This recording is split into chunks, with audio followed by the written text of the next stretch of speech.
maa ngi nuyu waa Sénégal yëpp di nuyu My Sénégal TV di nuyu waa adduna bi yëpp man la Yaama Penda Guissé di rakku Demba Guissé waaw projet yi nag mooy peut-être tournée bi ñu war a dem ñu ngi war a dem Paris le 20 ak le 21 donc loolu mooy projet bi di wax waa Paris yëpp nañ ñu xaar projet bi bokk na ci deuxième single bi ñu ngi koy waaj incha allah ci kattanu yàlla ak mbaaxam. waa Paris di leen wax leen nañ ma xaar tubarkalla macha allah Bijou Sagna na ma xaar xale yi nañ ma xaar ñoom Aïda Thiam Ndaak Thiam ñoom Aram Diouf na xale yëpp génn ñu jàppale ñi nga xam ne mooy doomu Jolof ndax 23 artistes wala 67 artistes ku leen indi tubarkalla macha allah ndimbal war na ca fekk waa Paris yëpp def ko.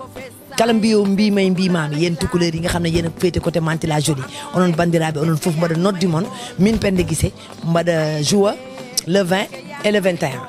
to Paris to dog Ousmane onon fof ngari neɗɗo ko bandum nit mbokkam lii laa wax